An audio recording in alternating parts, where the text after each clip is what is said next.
നമസ്കാരം, ഞാൻ doctor Mini R Nair. അമൃത ജീവനത്തിലേക്ക് ഏവർക്കും സ്വാഗതം. കഴിഞ്ഞ ദിവസം നമ്മൾ രക്തത്തിലെ ഹീമോഗ്ലോബിനെ കുറിച്ചാണ് സംസാരിച്ചത്. ഇന്ന് നമുക്ക് ഹീമോഗ്ലോബിൻ കുറഞ്ഞ ഒരവസ്ഥയായ അനീമിയ അല്ലെങ്കിൽ വിളർച്ചയ്ക്ക് എല്ലാവരുടെയും വീട്ടിലും തൊടിയിലുമൊക്കെ സർവ്വസാധാരണമായി കണ്ടുവരുന്ന ചെമ്പരത്തിയെ എങ്ങനെ ഉപയോഗപ്പെടുത്താം എന്നുള്ളത് നോക്കാം. അതിനായിട്ട് ചെമ്പരത്തിയുടെ ഔഷധ ഗുണങ്ങളെക്കുറിച്ച് നമുക്ക് ആദ്യം ഒന്ന് പരിചയപ്പെടാം. പലതരം ചെമ്പരത്തികൾ ധാരാളമായിട്ടുണ്ട്. ഇപ്പോൾ ഹൈബ്രിഡ് വെറൈറ്റിയൊക്കെ കാണാൻ നല്ല ഭംഗിയുള്ള ഒത്തിരി തരമുണ്ട്. എന്നാൽ ഔഷധ ഗുണം ഏറ്റവും കൂടുതലുള്ളത് പണ്ട് തൊട്ടേയുള്ള 5 ഇതളിൻ്റെ നല്ല ഡാർക്ക് റെഡ് കളറിലുള്ള ചെമ്പരത്തിയാണ്. ഇതിനകത്ത് എന്തെല്ലാമാണ് ഈ ഔഷധ ഗുണങ്ങൾ നമുക്ക് പ്രദാനം ചെയ്യുന്നത് എന്ന് നോക്കിയാൽ ധാരാളമായിട്ട് ആൻറ്റി ഓക്സിഡൻറ്റുകളുണ്ട്. അതിൽ തന്നെ ആന്തോസയാനിൻ എന്ന് പറയുന്ന ആൻറ്റി ഓക്സിഡൻ്റാണ് ഈ പൂവിന് ഇത്ര നല്ല ചുവന്ന കളർ നൽകുന്നത്. അതുകൂടാതെ magnesium, phosphorus, iron, calcium, protein, കൊഴുപ്പ്, വൈറ്റമിൻ സി, നിയാസിൻ, തൈമിൻ തുടങ്ങി ധാരാളം വൈറ്റമിൻസാണ് ചെമ്പരത്തിപ്പൂവിലുള്ളത്. ഇത് നട്ടു വളർത്തുവാനോ ഉപയോഗിക്കുവാനോ ഒന്നും ഒരു ബുദ്ധിമുട്ടുമില്ലാത്തതാണല്ലേ. നമുക്കെല്ലാവർക്കും വളരെ സുപരിചിതമല്ലേ. അപ്പം ഇതിനെ പണ്ട് തൊട്ടേ നമ്മൾ സൗന്ദര്യവർദ്ധനത്തിനായിട്ട് ഉപയോഗിച്ചിരുന്നു. മുടിയുടെ സംരക്ഷണത്തിന്, ത്വക്കിൻ്റെ സംരക്ഷണത്തിനും. മുടിക്കാണെങ്കിൽ ചെമ്പരത്തി ഇലയും പൂവും എല്ലാം താളിയായിട്ട് ഉപയോഗിക്കുക സർവ്വസാധാരണമാണ്. അതുപോലെ തന്നെയാണ് ചെമ്പരത്തി പൂവിട്ട് എണ്ണ കാച്ചി തേക്കുന്നത്. മുടി വളരുന്നതിന് വളരെയേറെ സഹായിക്കും. തലയിലുള്ള പേനും താരനുമൊക്കെ പോകുന്നതിനും ചെമ്പരത്തി ഇലയും പൂവുമൊക്കെ അരച്ച് ഹെയർ പാക്കുകളായിട്ടും ഉപയോഗിക്കാറുണ്ട്. അതിൻ്റെ കൂടെ തുളസി ഇലയും നമ്മൾ ചേർക്കുക സാധാരണമാണ്. സ്കിൻ കംപ്ലയിൻസിൻ്റെ കാര്യം നോക്കുകയാണെങ്കിൽ ചെമ്പരത്തി പൂവും മുട്ടും ഇലയും ഒക്കെ ചേർത്തുണ്ടാക്കുന്ന എണ്ണ കുട്ടികളിലുണ്ടാകുന്ന കരപ്പന്, ചൊറിച്ചിൽ മാറാനൊക്കെ വളരെ നല്ലതാണ്. താരൻ ഉപയോഗിക്കാറുണ്ട്. അതുപോലെ തന്നെ അമിതമായിട്ട് വേനൽക്കാലത്തൊക്കെ ഉണ്ടാകുന്ന ചൂടുകുരുവിന് ചെമ്പരത്തി ഇലയിട്ട് തിളപ്പിച്ച വെള്ളം ദേഹത്തൊഴിക്കുന്നതും അതിൻ്റെ എണ്ണ കാച്ചി തേക്കുന്നതുമൊക്കെ ഫലപ്രദമായ നാട്ടറിവുകളിലുള്ളതാണ്. ചെമ്പരത്തിയുടെ ഏറ്റവും പ്രധാനപ്പെട്ട ഇവിടെ നമ്മൾ പറയുവാൻ ഉദ്ദേശിച്ച ഗുണം രക്തത്തിൻ്റെ വർധനവ്, അതായത് വിളർച്ചയുള്ളവരിൽ രക്തത്തിൻ്റെ അളവ് കൂട്ടുന്നതിന് ചെമ്പരത്തി എങ്ങനെ ഉപയോഗിക്കാമെന്നുള്ളതാണ്. ചെമ്പരത്തിയിൽ അടങ്ങിയിരിക്കുന്ന വൈറ്റമിൻസും വൈറ്റമിൻ സിയും നമുക്ക് രോഗപ്രതിരോധ ശേഷി കൂടുന്നതിന് സഹായിക്കുന്നതാണ്. അതുപോലെ തന്നെ ജീവിതശൈലി രോഗങ്ങളുള്ളവർക്ക് ചെമ്പരത്തിയുടെ ഈ ഗുണങ്ങൾ വളരെ ഫലം നൽകുന്നു. കൊളസ്ട്രോളിനെ കുറയ്ക്കുന്നത് കൊണ്ട് ഡയബറ്റീസും BP-യും ഒക്കെ ഉള്ളവർക്ക് ഇത് സേഫായിട്ട് ഉപയോഗിക്കാം. ഹീമോഗ്ലോബിൻ്റെ അളവ് വർദ്ധിപ്പിക്കുന്നത് ചെമ്പരത്തിയിൽ അടങ്ങിയിരിക്കുന്ന അയൺ കണ്ടൻ്റാണ്. ഇതിനി എങ്ങനെ നമ്മുടെ ഭക്ഷണത്തിൽ ഉൾപ്പെടുത്താമെന്ന് നോക്കാം. ചെമ്പരത്തിപ്പൂ കൊണ്ട് ധാരാളം വിഭവങ്ങൾ ഉണ്ടാക്കാം. ചെമ്പരത്തിപ്പൂ ജ്യൂസായിട്ട് കുടിക്കാം. ചെമ്പരത്തിപ്പൂ കൊണ്ട് സ്ക്വാഷ് ഉണ്ടാക്കാം. ചെമ്പരത്തിപ്പൂ ഇട്ട് മോര് കാച്ചി ഊണ് കഴിക്കുന്നതിന് ഉപയോഗിക്കാറുണ്ട്. ചെമ്പരത്തി രസം നേരത്തെ തൊട്ട് എപ്പോഴും ഉപയോഗിക്കുന്ന ഒരു വിഭവമാണല്ലോ. ചെമ്പരത്തി മൊട്ടുകൾ പറിച്ച് വൃത്തിയാക്കിയെടുത്ത് അതരിഞ്ഞ് തോരൻ വെച്ച് കഴിക്കാറുണ്ട്.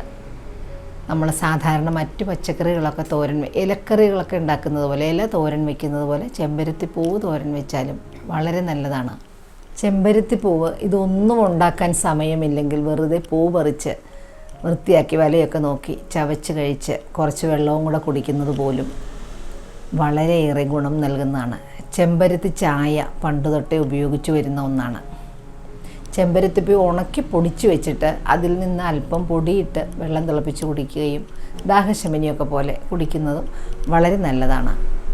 അതുപോലെ തന്നെയാണ് ചെമ്പരത്തിപ്പൂവും ശർക്കരയും കൂടെ ചേർത്ത് അരിപ്പൊടിയോ ഗോതമ്പ് പൊടിയോ കൂടെ ചേർത്ത് പലഹാരം ഉണ്ടാക്കി കഴിക്കുന്നതും വിളർച്ചയുള്ളവരുടെ വിളർച്ച മാറി രക്തത്തിൽ ഹീമോഗ്ലോബിൻ്റെ അളവ് വർദ്ധിക്കുന്നതിന് വളരെയേറെ സഹായിക്കുന്നു. ചെമ്പരത്തിപ്പൂ ഉപയോഗിക്കുന്നത് കൊണ്ട്, ഇങ്ങനെ കഴിക്കുന്നത് കൊണ്ട് ആരോഗ്യം മാത്രമല്ല സൗന്ദര്യവും വർദ്ധിക്കും. മുഖത്തിന്, നമ്മുടെ ചർമ്മത്തിന് തിളക്കം കിട്ടുന്നതിന് ചെമ്പരത്തിപ്പൂ ഉപയോഗിക്കുന്നുണ്ട്.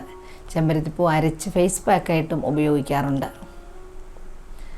അതുമാത്രമല്ല സ്ത്രീ രോഗങ്ങൾക്ക്, പ്രത്യേകിച്ച് ലുക്കോറിയ, ആർത്തവ സമയത്തുണ്ടാകുന്ന അമിതമായ ബ്ലീഡിങ്, ആർത്തവകാലത്ത് അനുഭവപ്പെടുന്ന ശക്തമായ വയറുവേദന, നടുവുവേദന തുടങ്ങിയ അസുഖങ്ങൾക്കും ചെമ്പരത്തിപ്പൂവിൻ്റെ റെഗുലറായിട്ടുള്ള ഉപയോഗം ആ സമയത്ത് മാത്രമായാലും മതി കഴിക്കുന്നത് വളരെ ഫലപ്രദമാണ്. ഇതൊക്കെ നമ്മുടെ പഴയ നാട്ടറിവുകളിൽ വളരെയേറെ പ്രാധാന്യത്തോടുകൂടെ പ്രതിപാദിച്ചിട്ടുണ്ട്. ഔഷധ ഗുണങ്ങളെക്കുറിച്ചും പഴയ പല പുസ്തകങ്ങളിലും സൂചിപ്പിക്കുന്നുണ്ട്. ചെറിയ കുട്ടികളായിരിക്കുമ്പോൾ തന്നെ ചെമ്പരത്തിപ്പൂവൊക്കെയുള്ള ഓരോ വിഭവങ്ങൾ അവർക്ക് ഉണ്ടാക്കി കൊടുത്ത് ശീലിപ്പിച്ചാൽ അവരും അതിനകത്ത് ഒരു ബുദ്ധിമുട്ടും ഇല്ലാതെ കഴിക്കും. കുട്ടികൾക്കും കൂടെ വളരെയേറെ ഇഷ്ടമാകുന്ന ചെമ്പരത്തിപ്പൂ കൊണ്ടുള്ള സ്ക്വാഷ് ഉണ്ടാക്കുന്നത് എങ്ങനെയാണെന്ന് നമുക്ക് നോക്കാം. 1-2 ഗ്ലാസ് വെള്ളം തിളപ്പിക്കുവാൻ വയ്ക്കുക. അതിനകത്ത് ഒരു ചെറിയ കഷ്ണം ഇഞ്ചി ചതച്ചിടുക.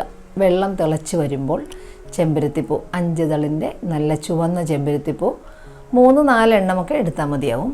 ഇത് വൃത്തിയാക്കിയത് പൊടിയും വലയും എല്ലാം നോക്കി കഴുകിയെടുത്തത് ആ തിളച്ചുകൊണ്ടിരിക്കുന്ന വെള്ളത്തിലേക്ക് ഇടുക. നല്ലപോലെ തിളയ്ക്കുമ്പോൾ തീ ഓഫ് ചെയ്ത് ഈ വെള്ളം ആറാൻ വയ്ക്കുക. അത് അരിച്ചെടുക്കുക.